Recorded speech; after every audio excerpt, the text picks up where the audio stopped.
Hey guys, back again. Hope you're all doing well. This video is going to be a contest entry for Billy Hurst's 500 subscribers contest, and also I think it was for his birthday as well. He linked the two together. So happy belated birthday, Billy, and congratulations on the 500 subs, and I hope you get many more, mate. Well, Billy asked for us to do, I think it was 4 albums from 1974, which was the year he was born, then 4 albums from the year I was born, or whoever was born, and then he wanted 4 country albums. So I've had a dig around in the collection, and yes, Billy, I'm one of them babies. I was born in '83, by the way. So let's get started with the first 4 are going to be the 4 from 1974, sorry, 84.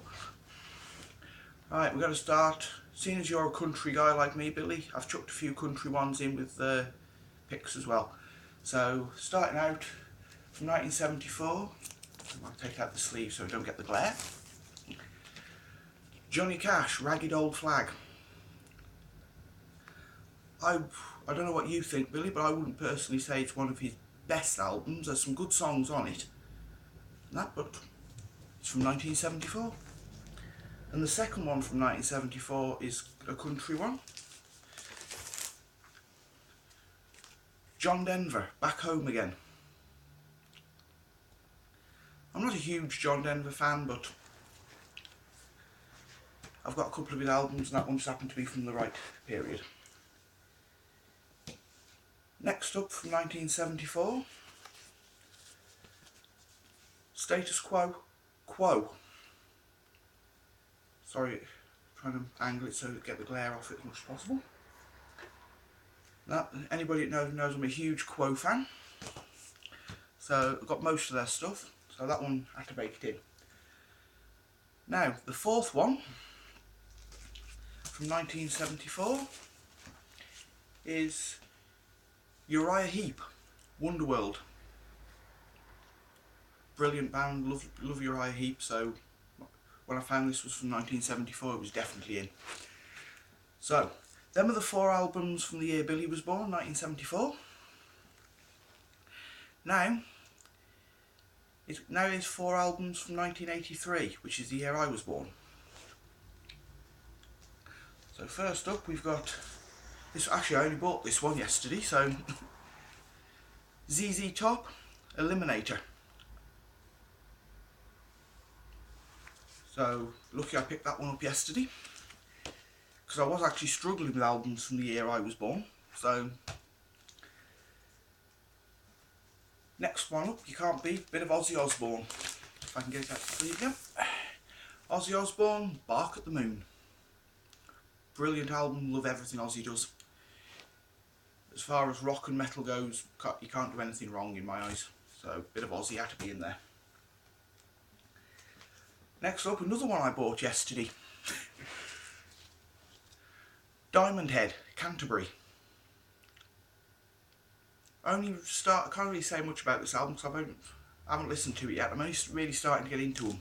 So, but found out it was from 1983, so in it went. And now, the last one from 1983. Meatloaf, Midnight at the Lost and Found. Sorry about the glare. But again, love Meatloaf. Love most of the stuff he's done, not all. But that's definitely one of my favourite ones. Right, them are the 4 albums from the year I was born. We've done the ones. So now, it's the 4 country ones. And like I said, like Billy, I'm a bit of a country guy. I like my country music. So this one's actually a bit easier for me. You can't talk country music really without talking Willie Nelson. Now, I don't know whether Billy will agree, but Red-Headed Stranger in my eyes, pure classic. Anybody in my mind that says they like Willie Nelson and they haven't got this, they're really doing themselves a disservice. So we've got Willie Nelson, Red-Headed Stranger. The next one is actually one of my all-time favourite albums. The man's a legend. We've already seen one of him today, and that's Johnny Cash, live at Folsom Prison. Along with the live at San Quentin Prison, but two of my favourite albums of Johnny Cash. I mean, yeah, I believe at this time he was the first person to ever perform live in a prison, or maybe not perform live, but to record albums in a prison. And the songs on the album, I'm sure everybody's listened to it at some point. Especially the last one really gets me, Greystone Chapel, which was actually written by a prisoner that was actually in the audience at Folsom Prison when he recorded this record. It's definitely a milestone in country music, and it's definitely one of my favourites. So that's Johnny Cash, live at Folsom. Now I know Billy's shown this one on his channel, and he says it's one of the best debut albums he's ever heard, and to be honest, I can't really disagree with him, because that's Steve Earle, Guitar Town. Not a bad song on this album. I mean, I love a lot of what Steve Earle's done. Some of it with me is a bit hit and miss, but this one, and also Copperhead Road's another one, Steve Earle album I like, but this one, as Billy said, is definitely one of the best. I'm sure it was Billy that said it was one of the best debut albums he's heard, and I can't disagree with him. And last up, saving the best for last. Like, I'm a big fan of the outlaw country movement, and that a lot of the what people call classic country doesn't really do a lot for me. Some of it does, but I've always been more for the outlaw side. So that's like, as you've seen, Willie Nelson, Johnny Cash. And you can't talk outlaw music, outlaw country, without talking about this man, Waylon Jennings and Honky Tonk Heroes. A lot of people say, and I agree, it is the birth of outlaw music and outlaw country. It was when Waylon truly, I believe it was the first album when Waylon got control over his music and what went on his albums. And I believe this is the album. I might be wrong, just let me check. Most of these songs, I believe, were written by Billy Joe Shaver.